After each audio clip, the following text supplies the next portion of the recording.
Neçənci dəfə ölürsən, ma onu deyil. Neçənci dəfə ölürsən? Birinci dəfə. Hə, birinci dəfə, sağlıqla. Eşsən, biz də birinci dəfə öləndə hədiyyə eləyirik birinci Sağ olun, dəfədə. lazım İkinci deyil. dəfə elə bir ki, hədiyyə pul alırıq da. Çox sağ olun, qiymətinizi deyin, bilək neçəyədir. Hə, pulun var da onda sən. Onda eşidirsən, 50.000 manat nətərdir? Amma heç kimə deyirdim, az haylıydam, 50.000 Nə nəsə. danışsan, hə?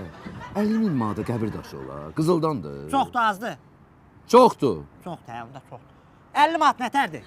Hələ salırsan məni. Sən deyirəm, mən tanınmış adamam. Camal mənə nə deyər? Deyər bunun qoyduğu başdaşıya bax 50 manata. Adıma layiq bir daşqaşıdır. 100.000 nətərdir, 100.000? Qardaş, olmadı. Gah 50 deyilsən, gah 100 deyilsən. Səndən başdaşı düzəldən olmaz. Hə, beynimi xarab eləmə. Ya ucuz deyirsən, ged öldüyün yerdə öldün, hə? Ölüb ayaqda duran bir beynimi xarab eləyir.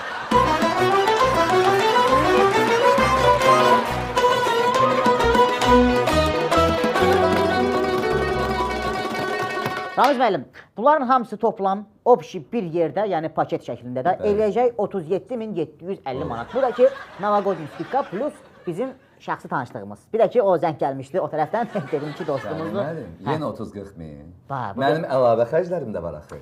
olmadı ki, Ramiz. Yox, mən belə başa düşürəm ki, mənim üçün ölmək aşağısı 50 minə başa gələcək. Məndə o qədər pul nəzir. Həm də ən əsası bu dəqiqə yaşamaq ölməkdən sərfəlidir.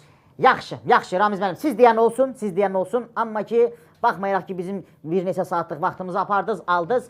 Bu qəbristanlığın qapıları hər zaman üzünüzə açıqdır. Yaxşı? Çox sağ olun, sağ olun, var olun. Nətərdir, siyahtar.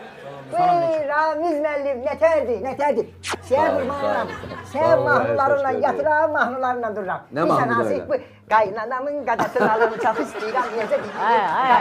Ay qılma. Buyur, bəsdir, qonağımız var axı, qardaş kimdir? İndi necə deyim? Ay, kimdir?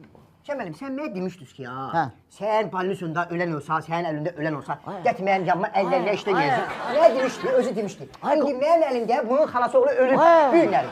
İndi Şəməlim, orada nə verəsən, ver mən çıxım gəlim ölmək şeyimə də. Ay qılman, biz bunu danışmışdıq axı öz aramızda danışmışdıq. Qardaş, zarafat edir, inanmayın, zarafat edir. Gözün belə əyirsən, əyirsən, güya ki, söhbətdən xəbərin yoxdur. Ağzı, burnu, əyni, özün də deyim ki, əllərlə işləyəcək, sən indi Hər şey yaxşıdır.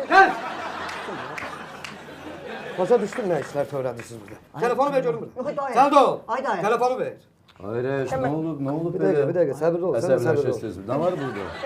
Al. Ay qılman. Bizi bilək kontur burada. Şəməlim, nə demişdin, onu görmədin. Zəhər demişdim, dərd demişdim. Təcili maşın göndər. Ay qardaş. Təcili maşın göndər. Cinayətkar qrup yaxalamışdır.